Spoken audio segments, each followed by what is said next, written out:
Hi hello friends, నేను మీ సిరిడోరా సిస్టర్ని. ఈరోజు మన రెసిపీ వచ్చేసి మైసూర్ బోండాలు ఎట్లా చేయాలనేది, ఏ విధంగా చేయాలో చూసేద్దామండి. నేను చెప్పిన టిప్స్ యూస్ చేయండి, చాలా సింపుల్గా వచ్చేస్తాయి అన్నమాట. అప్పటికప్పుడు కూడా వేసేసుకోవచ్చు, చాలా బాగుంటాయి టేస్టీగా. ఒకసారి ఇలా ట్రై చేసేయండి. ముందుగా అయితే నేను ఒక కప్పు మెజర్మెంట్ చేసుకోవడానికి అయితే ఒక కప్పు తీసుకుంటున్నాను, ఏదైనా ఒక కప్పు. ఆ కప్పుతో నేను 2 కప్పుల పెరుగునైతే వేసుకున్నానండి. ఒక బౌల్ తీసుకొని దాంట్లో 2 కప్పులు పెరుగుని వేసుకున్న తర్వాత అదే కప్పుతో 3 కప్పులు మైదా పిండిని వేసుకుంటున్నానండి. మైదా పిండిని కూడా వేసుకొని కొంచెం జీలకర్రను కూడా వేసుకుంటున్నానండి. ఈ మూడింటిని బాగా మొత్తం కలిసే విధంగా బాగా కలుపుకొని తగినంత దాంట్లోకి నీళ్ళు పోసుకుంటూ కలుపుకుంటున్నానండి. మరీ ఎక్కువ నీళ్ళు పోసుకోకూడదు, బాగా కొంచెం చిక్కగా ఉండేటట్టే కలుపుకోవాలి.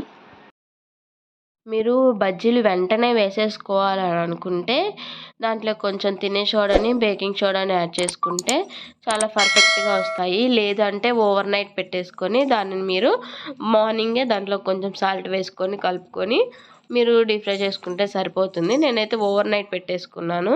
లేకపోతే కొంచెం బేకింగ్ సోడా వేసుకొని ఒక 1 అవర్ పక్కన పెట్టుకుంటే సరిపోతుంది. ఇలా పెట్టుకున్న తర్వాత డీప్ ఫ్రైకి సరిపడా ఆయిల్ని తీసుకొని ఆయిల్ బాగా హీట్ ఎక్కిన తర్వాత మనకి నచ్చిన విధంగా బజ్జీలు వేసుకుంటే సరిపోతుందండి.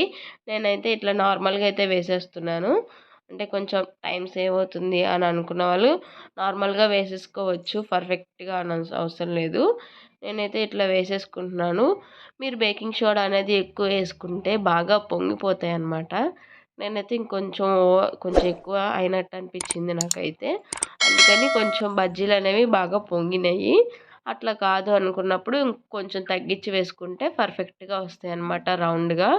ఇట్లా చాలా సింపుల్గా ఇంట్లో చేసేసుకోవచ్చు. మీరు ఇంట్లో ఒకసారి ట్రై చేయండి. అంటే పొద్దున పూట టిఫిన్కి టైం అయిపోతుంది, లేట్ అయిపోతుంది అని చెప్పి అనుకున్నప్పుడు ఇలా ట్రై చేసేయండి, చాలా బాగుంటాయి కూడా. ఇట్లాగా చాలా సింపుల్గా చేసేసుకోవచ్చు. మీకు ఈ రెసిపీ నచ్చినట్లయితే ఒకసారి ఇంట్లో ట్రై చేసేయండి. చాలా సింపుల్ అండి. Please like, share and subscribe చేయండి.